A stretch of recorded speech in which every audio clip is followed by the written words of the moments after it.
எல்லோருக்கும் வணக்கங்க. இந்த பதிவு மீன ராசிக்கான தமிழ் வருட பலன்கள். பொது பலன்களில் என்ன பார்க்கலான்னா, சனி செவ்வாய் இணைந்திருக்குது இல்லைங்களா. மனதுக்குள்ளே ஒரு வித போராட்டத்தையும் பிடிவாத குணத்தையும் உருவாக்கலாங்க. ஆனால் அவசரப்பட்டு எந்த முடிவும் அதனால் எடுக்க வேண்டாம்னு சொல்கிறோங்க. தனம் மற்றும் குடும்பஸ்தானத்துலேருந்து சூரியனும் சுக்கிரனும் இணைந்திருப்பது உங்களுக்கு பேச்சாற்றல் அதிகரிக்கும். ஆடம்பர பொருட்கள் வாங்குவதில் ஜாஸ்தியாக ஈடுபாடாக இருப்பீங்க. குடும்ப உறுப்பினர்களோட பேசும்போது சற்று கனிவாக இருங்க, இதாக இருக்காதீங்க. அதிகார தோரணைகள்லாம் பேசுவது தேவையற்ற வாக்குவாதங்களை உருவாக்குங்க. குரு பகவான் 4ஆம் வீட்டில் அமர்ந்து உங்கள் தொழில் மற்றும் லாபஸ்தானங்களை பார்ப்பது மிகப்பெரிய பலம் உங்களுக்கு. புதிய வீடு கட்டுவது, நிலம் வாங்குவது அல்லது பழைய வாகனத்தை மாற்றி புதிய வாகனம் வாங்கும் யோகம்லாம் கிடைக்கும். வெளியூர் பயணங்கள் மூலம் மனதிற்கு மகிழ்ச்சி கிடைக்க போகுதுங்க. புதிய அனுபவங்களும் பிறக்கும். 12ஆம் வீட்டில் சந்திரனின் சேர்க்கை ராகு சந்திரன் சேர்க்கை இருக்குது இல்லையா, அது வெளிநாடு செல்ல முயற்சிப்பவர்களுக்கு சாதகமாக இருக்கும். சுப செலவுகள் ஜாஸ்தியாகும். நல்ல புத்தகங்களை படிக்கிறதும் இசை கேட்பதும் நல்லதுங்க. திட்டமிட்டு செலவு செய்யுங்க, சேமிப்பதற்கு உதவுங்க அது. சரிங்க, வியாபாரிகளுக்கு பார்க்கலான்னா, முதலீடு செய்யும்போது கண்டிப்பாக நிதானமாக இருக்கணுங்க.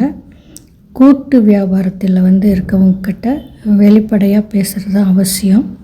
2இல் சுக்கிரன் இருப்பதால் பணப்புழக்கம் சீராக தான் இருக்கும். ஆடம்பர பொருட்கள், அழகு சாதனங்கள் இதெல்லாம் செய்கிறவங்க, தொழில் செய்கிறவங்க மற்றும் உணவு தொழில் செய்கிறவங்களுக்கு லாபம் ஜாஸ்தியாக இருக்கும். 12 ராகு இருப்பதால் தேவையற்ற பயண செலவுகளை செய்யாதீங்க, சரிங்களா. அடுத்து வேலையில் இருக்கவங்களுக்கு என்னென்னா, பணியிடத்தில் வேலை அதிகமாக தான் இருக்கும். சனி ராசியிலே இருப்பதுன்னா பொறுப்புலாம் ஜாஸ்தியாகுங்க.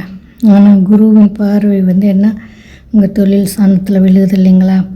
அதனால் கடின உழைப்புக்கு ஏற்ற பதவி உயர்வும் ஊதிய உயர்வும் கண்டிப்பாக கிடைக்கும். சக ஊழியர்கள் இருக்காங்க இல்லையா, அவங்கக்கிட்ட உங்கள் ரகசியம் பூராத்தையும் சொல்லாதீங்க. அரசு துறையில் இருந்தீங்கன்னா இடமாற்றம் உங்களுக்கு கிடைக்கிறதுக்கு வாய்ப்பு.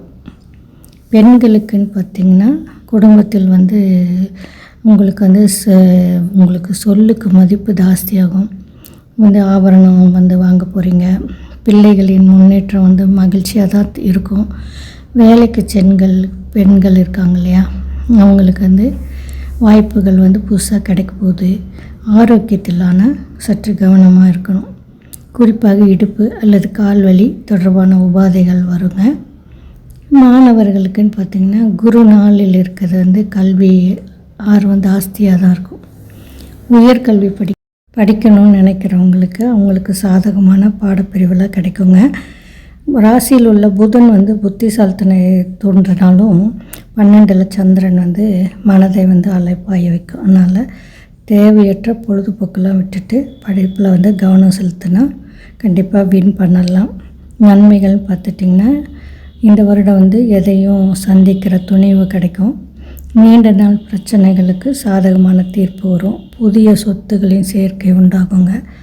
கவனமாக இருக்கிறது சரியான நேரத்தில் ஃபுட் எடுத்துக்கணும். தேவையற்ற விவாதங்கள்லாம் முட்டணும். 12இல் ராகு இருப்பதனால் யாருக்கும் ஜாமீன் போடக்கூடாது. நீங்கள் வழிபாடுன்னு உங்களுக்கு சொல்லணுன்னா, பிரதோஷ கால வழிபாடு தான் உங்களுக்கு நன்மையை தரும். அல்லது துர்க்கை அம்மனையும் வழிபட்டுட்டு வாங்க, நல்லதே நடக்கும். அது பொதுவான பலன்தான். உங்கள் தனிப்பட்ட ஜாதகத்தை வச்சு பலன்கள் மாறலாம்.